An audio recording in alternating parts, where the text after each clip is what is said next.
नमस्कार। नमस्कार आदरणीय मित्रों, मैं डॉक्टर राजकुमार सोनी।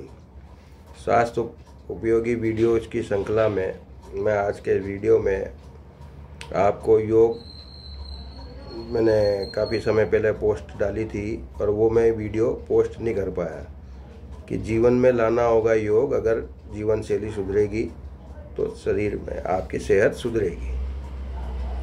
क्या होता है कि जिस काम को हम करना छोड़ देते हैं और फिर काफ़ी समय बाद करते हैं तो पता लगता है कि ये काम तो हम करना ही दिक्कत आ रही है, करने में दिक्कत आ रही है। हमेशा तो नहीं है, उस काम को भूल जाते हैं लेकिन दिक्कत आ रही है। तो योग भी जो है कि शरीर को ज़्यादा आरामदायक बनाते और शरीर इस तरह का हो जाता है कि हम सामान्य प्रक्रियाओं में कोई एक्सरसाइज वगैरह जब करना शुरू करते हैं दोबारा से तो उसमें दिक्कत आने लग जाती है। शरीर का लचीलापन ख़त्म हो जाता है। लचीलापन केवल हाथ पैरों का लचीलापन ही नहीं है, कमर का लचीलापन, और उस लचीलेपन की वजह से शरीर के आंतरिक अंगों का लचीलापन भी प्रभावित होता है। जब बॉडी, हमारा शरीर जो है ऊपर से हार्ड हो जाएगा, ऊपर से कड़क हो जाएगा, तो जब ये चेम्बर इस तरह से हो गया कि कड़क हो गया तो अंदर के जो अंग हैं वो भी वैसे ही प्रभावित होंगे। अंदर के अंग भी वैसे ही प्रभावित होंगे और प्रभावित होते होते वो इस तरह के हो जाएंगे कि फिर वो भी सख्त होना शुरू हो जाएंगे। तो उनके स्त्रावों में परेशानी आएगी।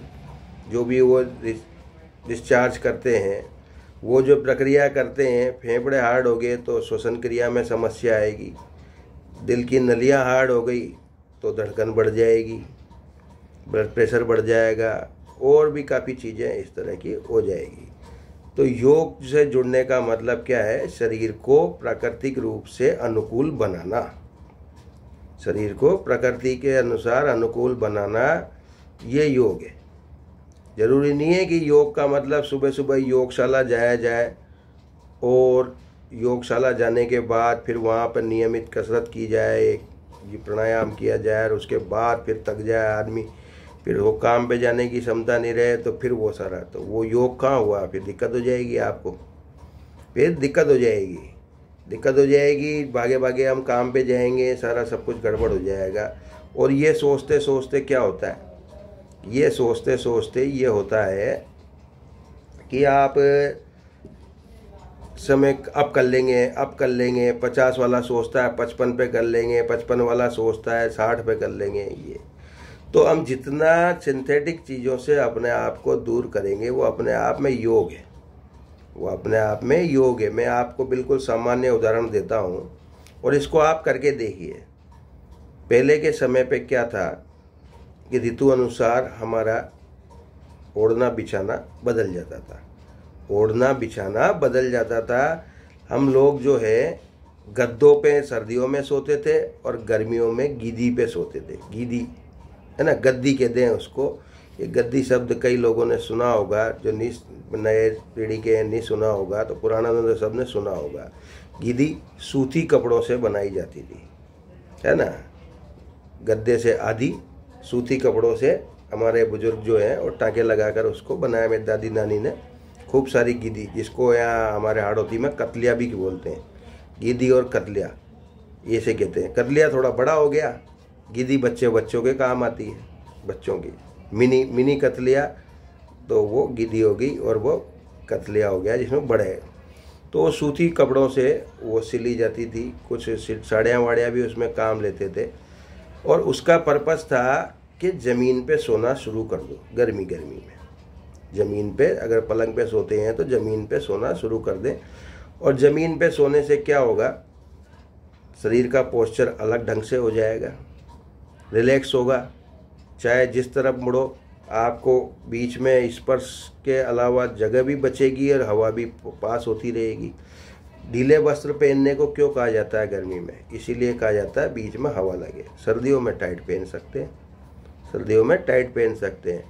तो ये जो सोने की प्रक्रिया है, जो 12 महीने गद्दों पे सोने लग गए लोग, और गद्दे भी इस तरह के कि उनका लचीलापन ऐसा है कि आदमी उसमें घुस जाता है तो रात भर खिंचाव तनाव बना रहता है। भले वो नींद आ जाए लेकिन सुबह उसकी थकान कम मिटती है, अकड़न कम मिटती है। तो आपने गद्दे से गिद्दी पे आए, फिर देखो आप, ये भी एक तरह का योग है। आपके 4 मंजिल पे आपका फ्लैट है ना, 4 मंजिल पे आप लिफ्ट से ही चढ़ के जाते हैं। अरे 3 पे उतर जाइए और 1 मंजिल पैदल चल के तो देखिए, चढ़ के तो देखिए, आपको पता तो लग जाए कि आपकी क्षमता कितनी बच रही है। नहीं तो जो लोग इसमें एसी में बैठते हैं उनकी क्षमताएं घट जाती है, उनकी क्षमताएं घट जाती है और वो सीढ़ियाँ चढ़ने लायक भी कई बार नहीं रहते हैं। जब सीढ़ियाँ नहीं चढ़ोगे तो घुटने भी कम काम आएंगे, है ना। एक्सरसाइज के लिए हम साइकिलिंग करें वो बात की बात है, उसके पहले हम सीढ़ियाँ चढ़ ले उतर ले 2-3 बार, 2-2 3-3 मंजिल, और जल्दी जल्दी चढ़ ले उतर ले तो आपको पता पड़ जाएगा। कंधों को घुमा के देख लो अच्छी से, गर्दन को भी घुमा के देख लो। अगर ये सब सही काम कर रहे हैं तो ये सब सेहत से जोड़, इसके लिए कोई समय नहीं है, इसके लिए कोई समय नहीं है कि कंधा दुख रहा है तो आप उसकी एक्सरसाइज करना शुरू कर दें। 2 मिनट करोगे आप, उसके लिए सुबह सुबह ही करना है ऐसा नहीं है। ये किया है ना। खाने में एक उचित अंतराल रखें, ये सेहत से जुड़ना हो गया। खाने में उचित अंतराल लगे, भूख लगे तो ही खाएं, भूख लगे तो ही खाएं। और जहाँ आपको उचित लगे, साफ सुथरा वातावरण हो तो गहरी गहरी सांसें लें छोड़ें।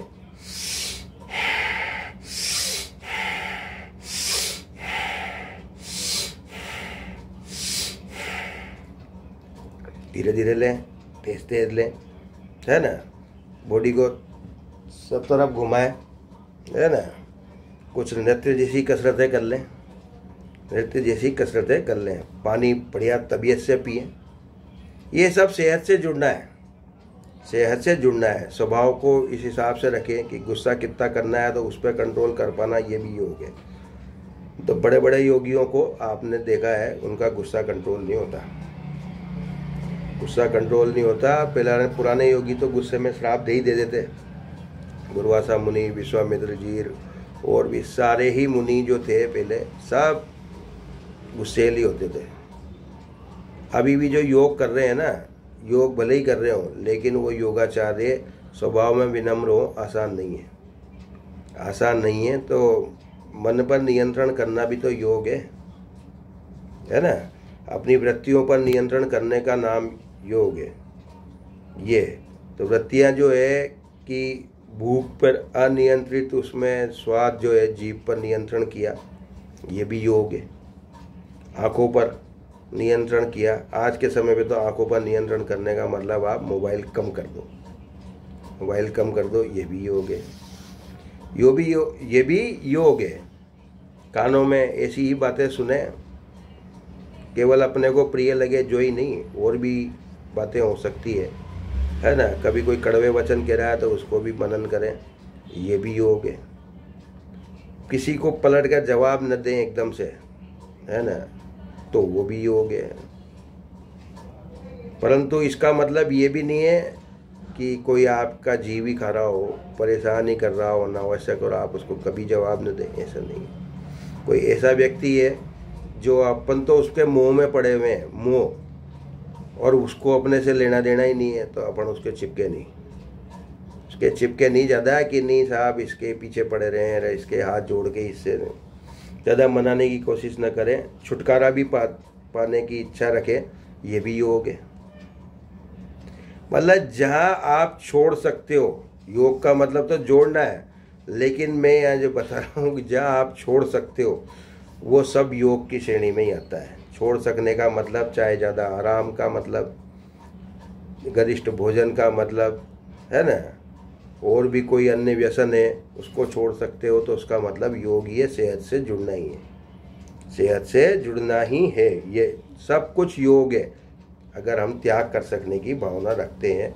जहाँ व्यक्ति त्यागी बन गया, हमेशा त्यागी रहे ऐसा भी नहीं है, काम करके तनख्वाह नहीं ले ऐसा थोड़ी ना, उसको त्यागी नहीं कहेंगे। लेकिन जहाँ आप बिना दुख के किसी चीज़ को छोड़ सकते हो, है ना, अपनी मेहनत की कमाई से मतलब नहीं है, उसके अलावा सब किसी चीज़ जहाँ मोह नहीं रखो, तो फिर आप योगी हो और आपको उसका फ़ायदा मिलेगा।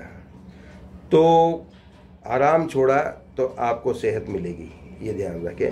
तो आराम छोड़ा तो एक्सरसाइज करना अभी तक नहीं कर रहे थे तो करना शुरू कर दें, जो आपसे होती है वो करना शुरू कर दें। जिधर झुका जाता है झुकें, जिधर घूमा जाता है घूमें। दौड़ लगाना चाहते हैं दौड़ लगाएं। अब थोड़े दिन के लिए शांति रखना, पर लू बहुत चल रही है फ़िलहाल, तो 10-5 दिन बाद फिर इस तरह का मौसम हो जाएगा। आशा है जानकारी उपयोगी साबित होगी। इसको बनाने में वीडियो को थोड़ा समय लग गया, मैं अभी पुरानी पोस्ट देख रहा था तब आया कि योग, तो योग को कैसे जोड़ना है, आप समय से मत जोड़ो इसको। जहाँ आपको समय मिले आप हल्के फुल्के अपने आप को एनर्जाइज कर लीजिए, वही योग है, वही योग है। अच्छी तरह गहरी गहरी सांस लेना, खुला वातावरण हो जहाँ पर गंदगी न हो तो आप उसमें फ्री हो लो। 5 मिनट आप किसी का इंतजार कर रहे हो उसमें, तो उसमें फ्री हो लो, तो ये योग है।